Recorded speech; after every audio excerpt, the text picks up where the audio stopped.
কলাতা ঈদগাহে ঈদুল ফিতরের নামাজ শেষে যখন হাজারো মানুষ দলে দলে এগিয়ে যায় কবরস্থানের পথে, তখন হৃদয়ের ভেতরটা কেমন যেন নীরব হয়ে আসে। নতুন পোশাক, হাসির মুখ আর শুভেচ্ছার মাঝে কেউ কেউ খুঁজে ফেরে প্রিয় সেই মানুষগুলোকে যারা আজ আর পাশে নেই। কারো মা, কারো বাবা, কারো আপনজন, যাদের হাত ধরে এক সময় ঈদের আনন্দটা ছিল পরিপূর্ণ। আজ তারা শুয়ে আছেন নিঃশব্দ কবরের ঘুমে। মানুষগুলো যখন কবরের পাশে দাঁড়িয়ে দুই হাত তুলে দোয়া করেন, তখন মনে হয় এটাই তো জীবনের সবচেয়ে বড় সত্য।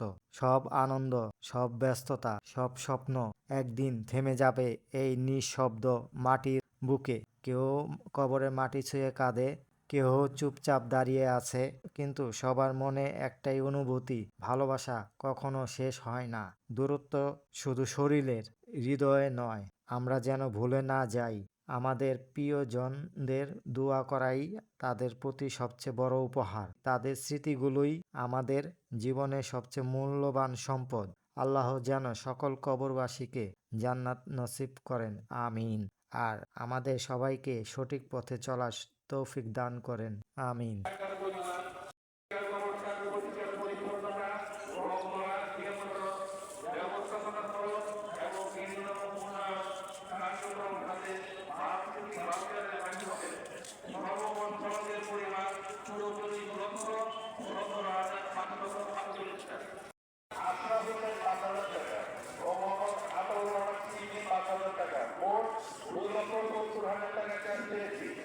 এবং আমাদের একজন উপদেষ্টা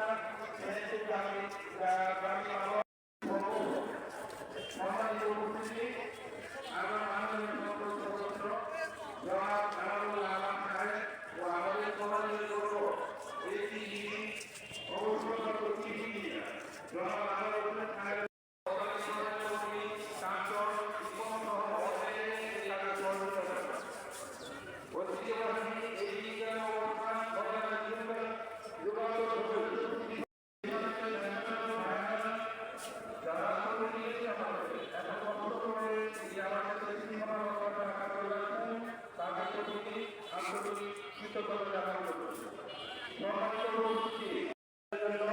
আপনারা মতামত উপদেশ ও পরামর্শ দিবেন বলে আশা করছি। আলোচনা সবাই সুস্থ রাখুন, ভালো রাখুন, এই কামনা জানিয়ে শেষ করছি।